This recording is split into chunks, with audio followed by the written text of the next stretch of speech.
Hello friends, welcome back to my channel Prayas commerce classes. आज का हमारा टॉपिक रहेगा ESOP share means accounting for companies ESOP share. देखिए, जैसे कि आपने पढ़ा, अभी तक आप पढ़ चुके हैं। इस बुक से पहले आपने दो बिजनेस फॉर्मेट पढ़े। फर्स्ट सोल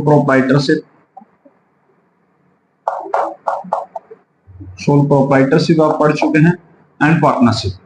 दो जो बिजनेस फॉर्मेट है, इनके लिए जो अकाउंटिंग ट्रीटमेंट है, जो अकाउंटिंग सिस्टम है, वो आप ऑलरेडी पढ़ चुके हैं। सोल प्रोप्राइटरशिप आप 11th क्लास में पढ़ चुके हैं एंड पार्टनरशिप जो है आपकी फर्स्ट बुक, इसमें आपने पार्टनरशिप से रिलेटेड सारे चैप्टर्स पढ़े, जिसमें आपका partners fundamental, change in the ratio between the existing partner, admission of partner, retirement of partner, death of partner and dissolution of partnership firms. यानी वो सारी चीजें पढ़ने के बाद हमारा जो थर्ड बिजनेस फॉर्मेट है वो क्या है?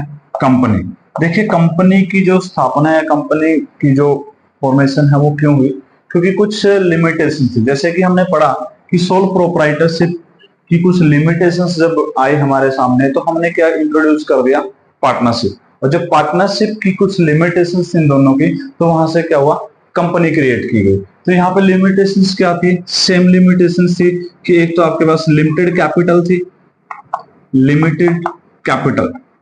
तो जो बड़े बिजनेस की रिक्वायरमेंट है आज के टेक्निकल दौर के अंदर, जो टेक्निकल टाइम पीरियड है हमारा, उस टाइम पीरियड के दौरान जो लिमिटेड लाइफ कैपिटल बड़े बिजनेस जो मल्टीनेशनल कंपनीज हैं, उनकी कैपिटल की रिक्वायरमेंट को पूरा नहीं कर पाई पार्टनरशिप। तो इसलिए क्या है, एक तो ये हमारे डिमेरिट्स थी या ड्रॉबैक्स थी, लिमिटेड लाइबिलिटी। इसके अलावा जो था unlimited liability, limited capital, unlimited liability. ये सबसे बड़ा ड्रॉबैक था भी इन दोनों फॉर्मेट्स का, अनलिमिटेड लाइबिलिटीज, कि वहां पे अगर लॉस हो जाता है तो लॉस किसको कवर करना पड़ेगा? यहाँ पे इंडिविजुअल ओनर था, ओनर पूरा करेगा, यहाँ पे पार्टनर्स कवर करेंगे। Completely lost in a business, चाहे वो आपकी बिजनेस की प्रॉपर्टीज से कवर करें या फिर हम किससे कवर करेंगे? उनकी प्राइवेट प्रॉपर्टी से। अनएफिशिएंट मैनेजमेंट, तो मैनेजमेंट जो इनएफिशिएंसी थी यहाँ पे, तो और भी बहुत सारे ड्रॉबैक्स थे, जिनकी वजह से क्या एक नया बिजनेस फॉर्मेट जो है वो इंट्रोड्यूस हुआ, जिसका नाम था हमारा कंपनीज। ठीक है, तो अब आज हम पढ़ेंगे इसी के बारे में कि कंपनी क्या होती है, meaning of company, features of company, उसके बाद टाइप्स ऑफ कंपनीज आ जाएगा। फिर हम शेयर्स के बारे में पढ़ेंगे, शेयर्स क्या होते हैं, कितने टाइप्स होते हैं शेयर्स के, अकाउंटिंग ट्रीटमेंट ऑफ शेयर्स। यानी कि एक आपका बहुत ही इंपॉर्टेंट चैप्टर होने वाला है आपकी 12th क्लास के लिए, क्योंकि मार्क्स के हिसाब से भी और जो एक लेंथी चैप्टर है इसके ऊपर हम टाइम लगाएंगे, इसको डीपली पढ़ेंगे। तो पढ़ते हैं हम व्हाट इज द कंपनी। देखिए, क्या होते हैं कंपनी। तो कंपनी की जो डेफिनेशन दे रखी है, कंपनी की जो डेफिनेशन दे रखी है अकॉर्डिंग टू प्रोफेसर हैने, उसके अकॉर्डिंग एक डेफिनेशन दिया उन्होंने, और वो डेफिनेशन क्या है? A company is an artificial person. तो कंपनी क्या होता है? एक आर्टिफिशियल पर्सन है। आर्टिफिशियल पर्सन क्या होता है? यानी कि हम इसको हिंदी में बोले तो कृत्रिम व्यक्ति। ठीक है, जो मैन मेड होता है, यानी कि जो नेचुरल पर्सन है। क्रिएटेड बाय लॉ, किसने क्रिएट किया है? बाय लॉ इसको क्रिएट किया गया, यानी कि नेचुरल पर्सन नहीं है, इसकी जो बर्थ है वो नेचुरल प्रोसेस से नहीं है, इसको क्रिएट किया गया by law. Having a separate legal entity, और किसके साथ ये है? Separate entity. Separate entity means इसकी जो आइडेंटिफिकेशन है ये सेपरेट है किससे? इसके मेंबर से, जो इसके शेयर होल्डर होंगे उनसे बिल्कुल इसको अलग माना जाता है। जैसे कि आपका LLP केस में था, with perpetual succession. Perpetual succession means स्थायी अस्तित्व, यानी कि यहाँ पे इसकी जो लाइफ है वो अनलिमिटेड है, यानी कि जो कंपनी है वो कभी भी मरेगी नहीं। क्यों नहीं मरेगी? क्योंकि इसका क्रिएशन किससे हुआ? बाय लॉ हुआ है। तो इसको जो अगर हमने बंद भी करना है यानी वाइंड अप करना, तो बाय लॉ भी होगा, वैसे कंपनी कंटिन्यू चलेगी। एंड ए कॉमन सेल, और साथ में क्या होता है इसके अंदर? Common cell. कॉमन सेल क्या होती है आपके? जैसे एज ए कंपनी एक आर्टिफिशियल पर्सन, उसके जितने भी एग्रीमेंट्स वगैरह होंगे उसके ऊपर सिग्नेचर्स होंगे, तो सिग्नेचर तो करेगी नहीं कंपनी, बिकॉज आर्टिफिशियल पर्सन। तो वहां पे कॉमन सील रखी जाती है, हम कह सकते हैं अपने लैंग्वेज स्टैंप। जो स्टैंप जो लगाई जाती है वो कॉमन सील होती है कंपनी के लिए। तो कंपनी क्या है? एक आर्टिफिशियल पर्सन है with the separate legal entity created by law, having the separate legal entity, future succession and the common seal. ये आपकी कंपनी की डेफिनेशन दे रखी है। और भी बहुत सारे आपके डेफिनेशंस होंगे आपकी बुक के अकॉर्डिंग, कंपनी एक्ट 2013 के अकॉर्डिंग भी दे रखी है। इसके अलावा और भी डेफिनेशंस है वो आप यहाँ अपनी बुक में से पढ़ सकते हैं। अब देखिए जो उसके बाद आती है फीचर्स ऑफ कंपनी। फीचर्स कह लीजिए इसको, कैरेक्टरिस्टिक्स कह लीजिए। तो फीचर्स ऑफ कंपनी क्या होते हैं? मोस्टली जो है कई पार्टनरशिप की तरह हम इसमें भी क्या करेंगे, कुछ ऐसी हम कैरेक्टरिस्टिक्स निकालेंगे जो इसकी डेफिनेशन है। तो फर्स्ट क्या होगी? Company is an artificial person. तो कंपनी क्या है? एक आर्टिफिशियल पर्सन है। आर्टिफिशियल क्यों है? क्योंकि क्रिएटेड बाय लॉ। इसका जो क्रिएशन हुआ है, इसकी जो स्थापना की गई है वो क्या है? By law. और इसकी नेचुरल प्रोसेस नहीं है। जो बर्थ प्रोसेस होती है ह्यूमन बीइंग के लिए वो इसकी नहीं है, इसको क्रिएट किया गया है। तो इसलिए क्या है और क्रिएट, अभी जो कंपनी है रजिस्टर्ड आप इन रजिस्टर्ड अंडर कंपनी एक्ट 2013। देखिए अभी जो कंपनी है वो किसके तहत क्रिएट की जाएगी? Under registration under company act 2013 के अकॉर्डिंग। अभी जो कंपनी एक्ट है कौन सा अप्लाई होगा? Company act 2013। वैसे इससे पहले और हमारे पास बहुत सारे जो ओल्ड लॉ थे कंपनी के, जैसे इससे पहले क्या था? कंपनी एक्ट 1956 था। अभी जो है मैंडेट वो कौन सा चल रहा है हमारा? 2013। तो जब कंपनी इस एक्ट के अकॉर्डिंग रजिस्टर्ड होगी तो क्या बन जाएगी? एक आर्टिफिशियल पर्सन, उसको माना जाएगा in the eyes of law. उसके बाद आता है separate legal entity. Separate legal entity का मीन्स क्या है यहाँ पे? यानी कि दोनों की जो आइडेंटिफिकेशन अलग है, यानी कि यहाँ पे सेपरेट माना जाएगा। कंपनी एक अलग चीज है, कंपनी की अपनी आइडेंटिफिकेशन है। और मेंबर्स कौन है इसमें? इसके मेंबर्स को हम बोलते हैं शेयर होल्डर्स। तो शेयर होल्डर की अलग आइडेंटिफिकेशन है। इसको इसलिए सेपरेट बोला जाता है क्योंकि मेंबर्स का इसके ऊपर कोई इफेक्ट नहीं पड़ता। कंपनी की उसमें एक हमारे पास एक सेंटेंस होता है, कम मेंबर में भी कम और मेंबर में भी गो, कंपनीज गोज फॉरएवर। मेंबर्स आ रहे हैं, मेंबर्स जा रहे हैं, उनको कोई फर्क नहीं पड़ेगा, कंपनी जो है कंटिन्यू चलती रहेगी। यानी कि इसकी कंपनी की जो कंटिन्यूटी है उसके मेंबर की लाइफ को कोई इफेक्ट नहीं पड़ता। जितने मेंबर्स हैं कंपनी के पास, अगर उनकी डेथ हो जाती है या इंसॉल्वेंसी हो जाती है, अनसाउंड माइंड हो जाता है, तो उस केस में भी जो है कंपनी कंटिन्यू चलेगी। कंपनी का उसके मेंबर्स की लाइफ के ऊपर कोई इफेक्ट नहीं पड़ेगा। तो मेंबर एक सेपरेट थिंग है और जो आपकी कंपनी है वो बिल्कुल सेपरेट मानी जाती है। ठीक है। उसके बाद है परपेचुअल सक्सेशन, यानी कि यहाँ पे क्या हो जाता है? स्थायी अस्तित्व। कंपनी जो है क्या है? अमर है, यानी कि इसकी जो लाइफ है वो क्या है? Unlimited life. जैसे एक अगर ह्यूमन बीइंग की बात करें तो लाइफ जो है वो कितनी एक्सपेक्टेड लाइफ के इतनी होती है। जैसे इंडिया में अभी 60 के अप्रोक्स है, तो वैसे मान के चलो तो 100 ईयर्स होती है। लेकिन यहाँ पे क्या है? Unlimited life. जो कंपनी है इसकी जो लाइफ टाइम है वो अनलिमिटेड है। अनलिमिटेड भी क्यों है? क्योंकि वो कोई नेचुरल पर्सन है कि उसकी डेथ होगी।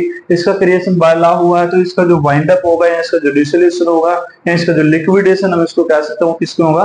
By law. हम कानून के यानी एक्ट के अकॉर्डिंग इसको बंद कर सकते हैं। विदाउट एक्ट के हम इसको कभी भी हम बंद ही नहीं करेंगे और ये हमारा कंटिन्यू ही चलेगा लाइफ टाइम तक। उसके बाद जो एक है इसमें अलग से लिमिटेड लायबिलिटी, जो डेफिनेशन के अकॉर्डिंग तो नहीं दे रखी है, ये तो हमने पढ़ लिया है। Having a separate legal entity ये हो चुका है। परपेचुअल सक्सेशन है, ये भी हमने डेफिनेशन से ही लिया है। इसके अलावा जो है लिमिटेड लायबिलिटी। अब लिमिटेड लायबिलिटी क्या होता है? जहां पे जो कंपनीज के जो शेयर होल्डर होते हैं उनकी जो लायबिलिटी है वो लिमिटेड होती है, जबकि पार्टनरशिप में और सोल ट्रेड के अंदर क्या था? हमारे पास अनलिमिटेड लायबिलिटी थी। अब अनलिमिटेड लायबिलिटी और लिमिटेड लायबिलिटी में डिफरेंस क्या होता है? देखिए यहां पे एग्जांपल अगर हम ले रहे हैं, एक शेयर होल्डर हमारे पास एक्स। अब एक्स जो शेयर होल्डर है वो किसी भी कंपनी के अंदर शेयर्स परचेज करता है 10,000 shares at the rate of 10 each. 10 रुपए का एक शेयर है, तो उसकी जो टोटल उसने कैपिटल इन्वेस्ट किया वो कितनी है? 1 लाख रुपए की कैपिटल इन्वेस्ट किया। तो यहाँ पे जो एक्स की जो लायबिलिटी बनती है कंपनी के अंदर, मैक्सिमम लायबिलिटी जो उसकी पे करने की वो कितनी है? 1 लाख है। चाहे कंपनी में कितना भी ज्यादा लॉस क्यों ना हो जाए, उसकी जो मैक्सिमम लायबिलिटी रहेगी 1 लाख है। और वो भी कब तक? अगर उसने पे नहीं किया। अगर वो ऑलरेडी पे कर चुका है, शेयर्स कैपिटल का अमाउंट है, तो उसकी कोई लायबिलिटी नहीं। कंपनी आपकी इंसॉल्वेंट हो जाए, उसको लॉस हो जाए, तो यहाँ पे एक्स की कोई एक्स्ट्रा रिस्पॉन्सिबिलिटी नहीं। ये है कि उसका जो पैसा उसने इन्वेस्ट किया वो पैसा डूब जाएगा, यही तक की उसकी लायबिलिटी है, वो लिमिटेड लायबिलिटी इसको कहा जाता है। जो पार्टनरशिप और सोल ट्रेड में क्या था? बिल्कुल अपोजिट था। वहां पे जितना भी लॉस था वो सारा का सारा बिजनेस की प्रॉपर्टी से, या फिर अगर बिजनेस की प्रॉपर्टी उसको कवर नहीं कर पाती है तो कहां से कवर करते थे हम उसको? कंपनीज जो पर्सनल प्रॉपर्टी थी ओनर की या पार्टनर की, उससे ही हम उसको कवर करते। क्लियर है? ओके। तो नेक्स्ट हम बात करते हैं जो अगले इसके बाद फीचर्स आएगी हमारे पास, जो हम यहां से पढ़ सकते हैं। देखिए कॉमन सील। अब कॉमन सील क्या होती है? अभी आपको बताया था मैंने कि कॉमन सील क्या होती है।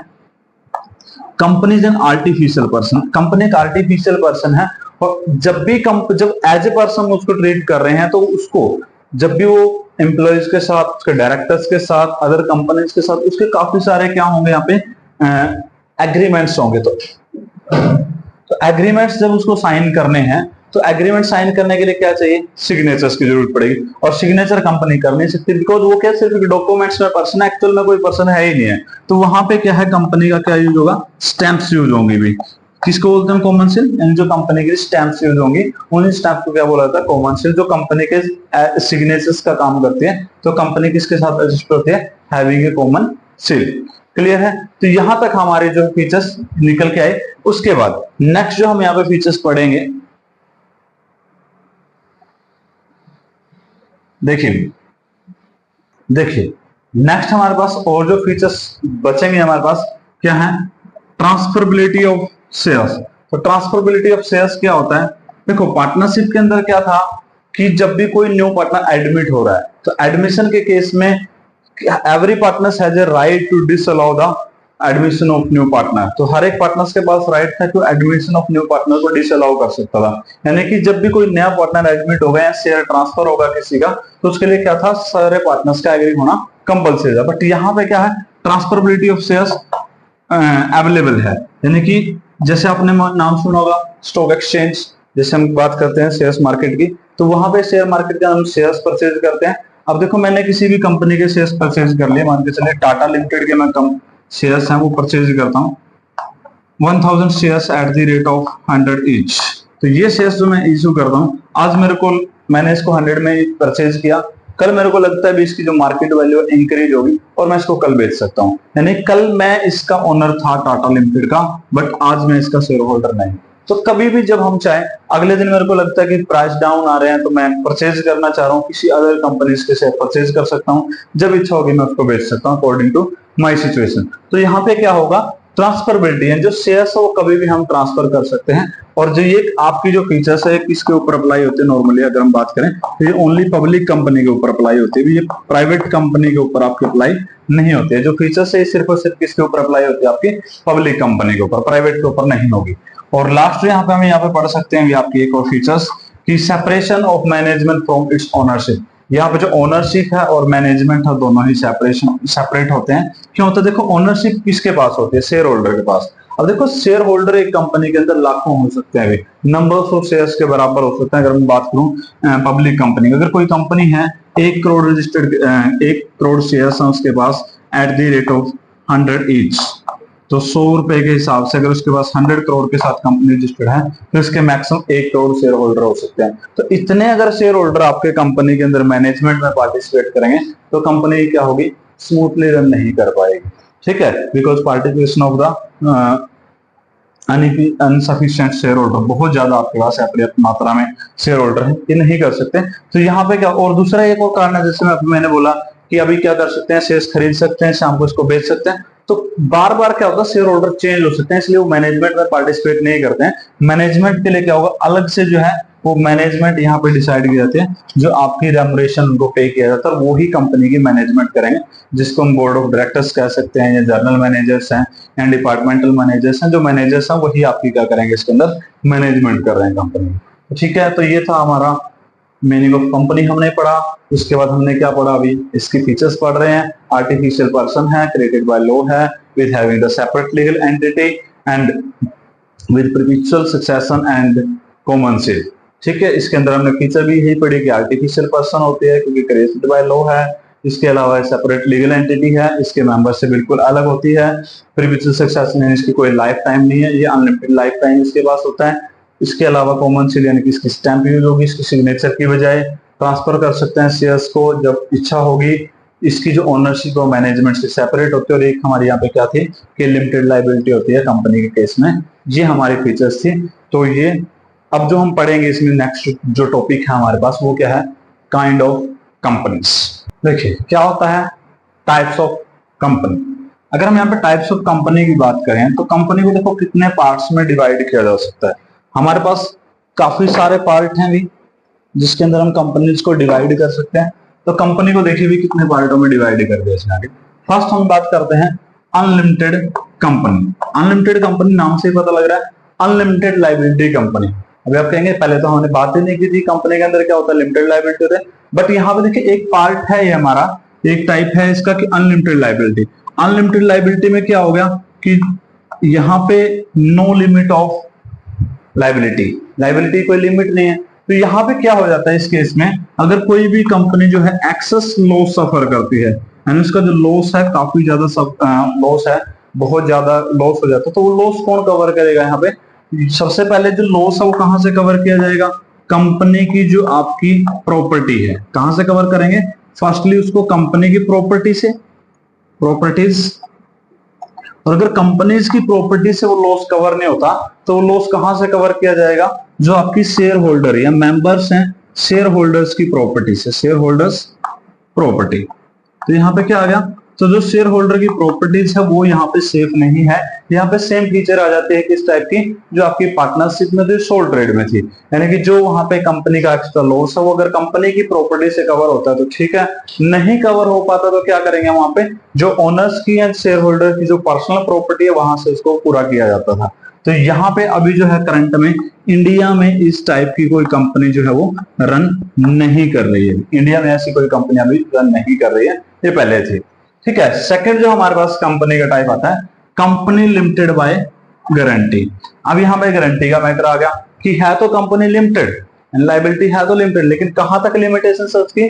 वो गारंटी तक। देखो यहाँ पे जब कंपनीज के शेयर होल्डर्स हैं वो कंपनी के शेयर्स परचेज करते हैं, शेयर्स परचेज करते हैं, तो उस टाइम पे वो क्या करते हैं, एक गारंटी अप्लाई करते हैं कंपनी के ऊपर। वो गारंटी देते हैं खुद की तरफ से कि भी जब कोई भी कंपनी का इवेंट होगा, वाइंड अप इवेंट की बात करें, जब भी कंपनी बंद होगी तो उस टाइम पे अगर लॉस होगा, देखो कंपनी बंद क्यों होगी, मोस्टली लॉस के केस में होगी, और जब कंपनी बंद होगी तो उस टाइम जो वाइंड अप के टाइम पे जो गारंटी दी गई है, किसने? शेयर होल्डर ने जो गारंटी वहां पे ऊपर की है, वो वहां तक उसको जो अमाउंट पे करना पड़ेगा, वहां तक ही क्या है उसकी लायबिलिटी है।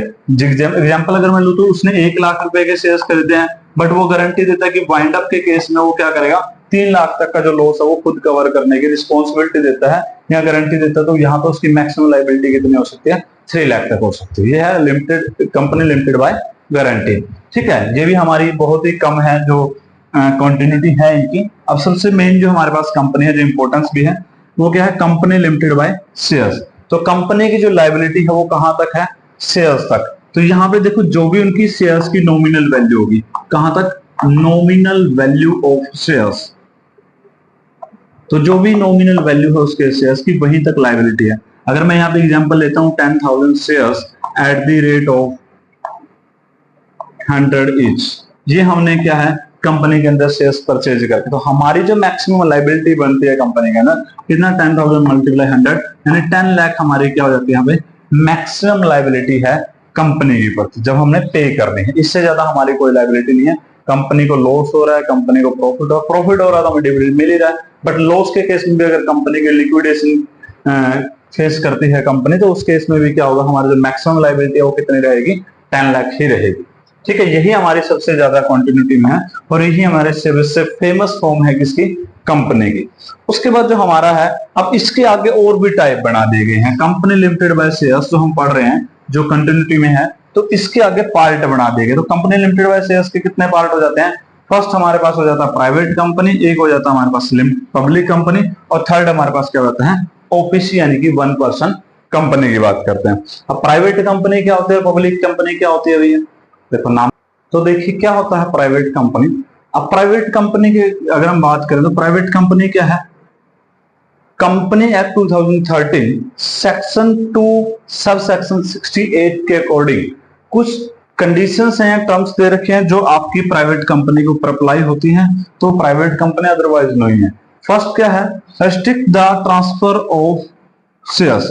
तो जब हमने एक फीचर पढ़ी थी ट्रांसफरेबिलिटी ऑफ शेयर्स, कि हम कभी भी क्या कर सकते हैं, कंपनीज के शेयर्स को ट्रांसफर कर सकते हैं। जैसे आज मैंने खरीदे हैं, कल मैं उसको बेच रहा हूं, परसों फिर खरीद रहा है कोई, उसके बाद फिर कोई खरीद रहा है, तो यानी कि वहां पे क्या था, शेयर्स ट्रांसफर हो रहे थे बार बार शेयर होल्डर। बट यहाँ पे प्राइवेट कंपनी के केस में उसको स्ट्रिक्ट कर दिया जाता है, यानी कि उसको प्रतिबंधित कर दिया जाता है। यहाँ पे हम क्या कर सकते हैं? शेयर्स को ट्रांसफर नहीं कर सकते हैं। ये इसकी पहली फीचर्स। अगर शेयर प्राइवेट कंपनी कौन होगी? जो अपने शेयर होल्डर को स्ट्रिक्ट करते हैं, किसमें? Transfer his shares.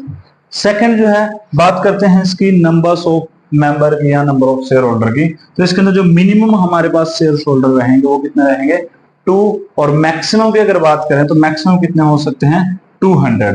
और जो मैक्सिमम 200 है ये कौन से हैं, excluding of past and present employees. Employees count नहीं करे जा रहे, ओनर्स की बात करी जाए तो शेयर होल्डर क्या होते हैं ओनर्स। तो किसको छोड़ के excluding employees, excluding employees, employees की बात नहीं हो रही, एम्प्लॉइज तो इसके अंदर कितने भी हो सकते हैं भी, ठीक है। हम बात किसकी कर रहे हैं ओनर्स की। तो ओनर्स कितने हो सकते हैं मैक्सिमम 200, मिनिमम कितने होंगे 2। अब थर्ड जो है इसके अंदर prohibits to invitations to public to subscribe his securities, यानी कि यहाँ पे इस चीज के ऊपर भी रिस्ट्रिक्शंस है कि प्राइवेट कंपनी अपने शेयर होल्डर को क्या है, यानी कि क्या किस चीज का प्रतिबंध लगाती है कि इनविटेशन टू पब्लिक, हम पब्लिक को इनवाइट ही नहीं कर सकते हैं, subscribe our security, security means shares, debentures, bond, हम अपने शेयर्स नहीं बेच सकते हैं पब्लिक को, ऑफर ही नहीं कर सकते हैं, ना हम डिवेंचर ऑफर कर सकते हैं। तो एक ये भी फीचर किसकी है हमारी प्राइवेट कंपनी की है। और लास्ट में एक चीज और आ जाती है कि जो प्राइवेट लिमिटेड प्राइवेट कंपनी है उसके पीछे क्या लगेगा प्राइवेट लिमिटेड वर्ड। जब भी हम प्राइवेट कंपनी का नाम लिखेंगे तो उसके नाम के पीछे क्या लगाना जरूरी है, प्राइवेट लिमिटेड वर्ड लिखा जाना कंपलसरी होता है। तो ये जो 4 फीचर्स है हमारे पास जिसके ऊपर ये अप्लाई होंगे वो क्या होती है प्राइवेट कंपनी होती है। तो प्राइवेट कंपनी की डेफिनेशन कुछ नहीं है, यही डेफिनेशन है कि जिसके ऊपर ये 4 कंडीशन अप्लाई हो जाए वो प्राइवेट कंपनी है। ना तो हम शेयर्स को ट्रांसफर कर सकते हैं, मिनिमम नंबर 2 है, मैक्सिमम नंबर 200 है। इसके अलावा जो शेयर्स जो हमारी पब्लिक हम उसको इनवाइट नहीं कर सकते सब्सक्रिप्शन के लिए, किस चीज का सब्सक्रिप्शन, शेयर्स और डिवेंचर्स का। और नाम के पीछे क्या लगाना भैया प्राइवेट लिमिटेड, ठीक है, क्लियर है। अब देखिए अगर मैं इसके नेक्स्ट की बात करूं कि हमारे पास पब्लिक कंपनी क्या होती है। देखो प्राइवेट कंपनी हमने पढ़ लिया कि क्या होती है, अब इसके बाद हम किसकी बात करेंगे भी प्राइवेट कंपनी की। तो प्राइवेट कंपनी क्या होती है हमारे पास, देखिए वो पब्लिक कंपनी। तो पब्लिक कंपनी क्या है, पब्लिक कंपनी की जो डेफिनेशन दे रखी है किसके अकॉर्डिंग दे रखी है, वो सेक्शन 2 के अकॉर्डिंग ही दे रखी है, बट सब सेक्शन क्या होगा यहाँ पे 71 किसका, कंपनी एक्ट 2013 की ही बात कर रहे हैं यहाँ पे। अब देखो पब्लिक कंपनी का जो डेफिनेशन दे रखी है ना, क्या कहते हैं public company means a company which is not a private company. Public company क्या है, a company which is not a private company, which is not a private. जो कंपनी प्राइवेट नहीं है ना वो क्या है हमारी पब्लिक कंपनी है। कलेश ने बोले अब देखो यहाँ पे भी कुछ फीचर्स अप्लाई करेंगे, जो चीज वहां थी, वहां क्या था restriction of transferability of share, तो यहाँ क्या कर सकते हैं भैया ट्रांसफर ऑफ शेयर्स यहाँ पे अलाउड कर दिया गया, क्योंकि वहां पे तो था नहीं, जो प्राइवेट कंपनी में थी वो चीजें हमने यहाँ पे रखनी, उसके अपोजिट चलेंगे, वहां पे शेयर्स ट्रांसफर नहीं कर सकते थे, यहाँ पे क्या शेयर्स ट्रांसफर कर सकते हैं अभी। अब बात करते हैं नंबर्स ऑफ मेंबर्स की। वहां पे नंबर ऑफ मेंबर्स कितने थे, मिनिमम 2 थे, यहाँ पे कितने हो जाएंगे 7, मैक्सिमम कितने थे 200, यहाँ पे कितने हो जाएंगे अनलिमिटेड। तो यहाँ पे कोई लिमिट नहीं है मेंबर्स की, कितने हो सकते हैं इक्वल टू शेयर्स हो सकते हैं। और शेयर्स किस पे डिपेंड करते हैं, ऑथराइज कैपिटल के ऊपर या रजिस्टर्ड कैपिटल के ऊपर, तो ये तो अनलिमिटेड हमारे जा सकते हैं भैया। उसके बाद देखिए provided to invitations to public, तो यहाँ पे हम क्या कर सकते हैं इनवाइट कर सकते हैं पब्लिक को। एक ये भी चीज आती है इनवाइट टू पब्लिक, किस चीज के लिए इनवाइट करेंगे हम, subscribe the securities of, to subscribe to securities, कौन सी सिक्योरिटीज, शेयर्स हम यहाँ पे ऑफर कर सकते हैं पब्लिक को, या डिवेंचर्स हम ऑफर कर सकते हैं, बॉन्ड्स हम ऑफर कर सकते हैं, जो भी हमारी सिक्योरिटीज होंगी उनके लिए हम क्या कर सकते हैं ऑफर कर सकते हैं। अब लास्ट में उसमें क्या पड़ा था कि प्राइवेट लिमिटेड वर्ड लिखा जाना चाहिए, यहाँ पे क्या लिखेंगे भैया, यहाँ पे लिखेंगे हम लिमिटेड, वहां पे क्या था प्राइवेट लिमिटेड और यहाँ पे क्या था सिर्फ ओनली लिमिटेड वर्ड यहाँ पे यूज किया जाएगा। तो यही हमारा प्राइवेट कंपनी और पब्लिक कंपनी का डिफरेंस, ठीक है। तो डिफरेंस भी यही है। अगर हम डिफरेंस की भी बात करें, मान लो टॉपिक बनता हमारा क्वेश्चन बन सकता है right the difference between the public company and private company, तो 4 डिफरेंस तो आपके यहीं पे क्लियर हो जाते हैं, ठीक है। 4 के 5 हो जाते हैं, सेक्शन अलग अलग है, section 2 sub section 68, sub section कितना है 71। यहाँ पे क्या ट्रांसफर कर सकते हैं शेयर्स को पब्लिक में, बट प्राइवेट में रिस्ट्रिक्शन है। यहाँ पे मिनिमम नंबर्स 2 है प्राइवेट में और मैक्सिमम यहाँ पे कितने हैं 7, यहाँ पे मैक्सिमम 2 है, यहाँ पे कितने हो जाएंगे अनलिमिटेड। ये भी डिफरेंस है। यहाँ पे इनवाइट कर सकते हैं पब्लिक को, बट यहाँ पे इनवाइट नहीं कर सकते हैं अभी। यहाँ पे नाम के पीछे क्या लगेगा लिमिटेड, यहाँ पे क्या लगाया जाएगा अनलिमिटेड। तो ये इसके डिफरेंस भी हैं भैया। और ये डिफरेंस हम अगर देखें, अब इसमें 1-2 डिफरेंस हो रहा है कि यहाँ पे क्या हो सकता है, नंबर ऑफ डायरेक्टर्स की अगर बात करें तो जो आपकी पब्लिक कंपनी है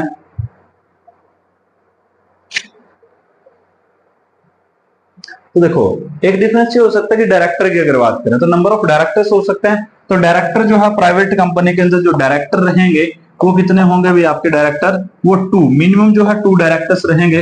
बट पब्लिक कंपनी में मिनिमम कितने डायरेक्टर रहने चाहिए भैया, 3। ये आपका डिफरेंस है, यही आपका टॉपिक था पब्लिक कंपनी और प्राइवेट कंपनी। देखो दोनों के जब आपके मीनिंग क्लियर हो जाएंगे तो डिफरेंस करना कोई बड़ी बात नहीं है, उन्हीं पॉइंट्स को लिखना है, उनको अलग अलग लिख दीजिएगा। तो ये होगा आपका difference between the public company and private company. अब हमारे पास क्या रह गया कुल मिला के, ओपीसी, यानी कि ओपीसी क्या है, 1 पर्सन कंपनी। तो देखिए क्या होता है 1 पर्सन कंपनी। तो देखिए लास्ट हम क्या पढ़ रहे हैं, ओपीसी 1 पर्सन कंपनी। तो टाइप्स ऑफ कंपनी में हमारा जो थर्ड पार्ट अभी तक हमने पढ़ा पब्लिक कंपनी प्राइवेट कंपनी, अब क्या आ गया ओपीसी यानी कि 1 पर्सन कंपनी। तो 1 पर्सन कंपनी क्या होती है, it means a private company, क्योंकि पब्लिक कंपनी है नहीं, it's also private company with 1 person as its member. बस है ये एक प्राइवेट कंपनी ही है, बट यहाँ पे जो शेयर होल्डर्स है, नंबर ऑफ शेयर होल्डर क्या है 1 है। जब भी प्राइवेट कंपनी को जो हमने नाम दिया था वहां पे क्या था 2 to 200, बट यहाँ पे क्या है एक ओनली 1 पर्सन इट्स मेंबर। जी कौन कह रहा है अभी, company act 2013 section 2 sub section 62। हमने 3 सेक्शन पढ़े, अब सेक्शन 2 के अकॉर्डिंग ही चल रहे हैं सारी डेफिनेशन, प्राइवेट की भी पब्लिक की भी। यहाँ पे क्या है सेक्शन 2 सब सेक्शन क्या हो गया हमारे पास 62। तो इसके अकॉर्डिंग ये प्राइवेट कंपनी है जिसके शेयर होल्डर कितने, सिर्फ 1 है। अब देखिए इसके में क्या क्या आ जाएगा, तो कौन आपकी ओपीसी ओपन कर सकता है, यानी कौन यहाँ पे ओनर होगा जो 1 पर्सन की बात करें। The share holder of OPC is a natural person. क्या होगा, एक नेचुरल पर्सन होगा, नहीं ह्यूमन बीइंग्स है।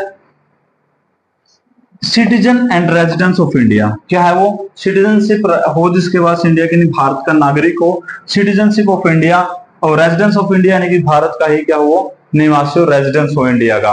अब रेजिडेंस क्या होता है, जो प्रोसीडिंग ईयर्स के अंदर 182 डेज के लिए इंडिया में रहा, प्रोसीडिंग लास्ट ईयर्स के अंदर जो इंडिया के अंदर कितने दिन रहा अभी 182 डेज तक। वैसे इसके और भी बहुत सारे कंडीशंस होते हैं, यहाँ पे एक ही चीज है कि जो प्रोसीडिंग ईयर था हमारा उसमें अगर वो 182 डेज के लिए इंडिया में रहता है तो उसको क्या मानेंगे, रेजिडेंस ऑफ इंडिया।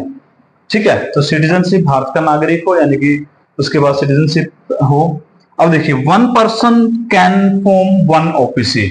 अब जो 1 पर्सन है जिन्होंने ओपीसी फॉर्म कर दी, जिसने रजिस्टर्ड कर लिया अपने ओपीसी, जो एक 1 पर्सन है वो क्या सिर्फ 1 ओपीसी ही ओपन कर सकता है। यानी ये नहीं कि एक ही जो शेयर होल्डर है वो अनदर ओपीसी में भी share holder, it is not possible. 1 person is can form and 1 OPC. उसके बाद है जो मैक्सिमम हमारे पास पेड अप कैपिटल रहेगी, क्या बात करें, मैक्सिमम पेड अप कैपिटल जो है किसी भी ओपीसी की वो कितनी रहेगी भी 50 लाख। कितनी रहेगी 50 लाख ही हमारी क्या हो सकती है maximum paid up capital of A OPC. और अगर बात करें इसके अंदर तो average turnover of last 3 years, average turnover यानी कि सेल, एवरेज जो सेल है लास्ट 3 इयर्स की वो कितनी होनी चाहिए हमारी, नॉट एक्सीड्स द 2 करोड़, यानी मैक्सिमम हो सकते हैं हमारे पास 2 करोड़। 2 करोड़ से ज्यादा अगर हमारी क्या हो जाती है टर्नओवर हो जाती है तो किसमें चेंज हो जाएगी ऑटोमेटिकली, प्राइवेट कंपनी में चेंज हो जाएगी। ठीक है ना, तो ये फीचर्स है अभी क्या है, कौन क्रिएट करेगा इसको, नेचुरल पर्सन इंडियन सिटीजनशिप के साथ, और जिसके बाद क्या हो रेजिडेंस ऑफ इंडिया हो।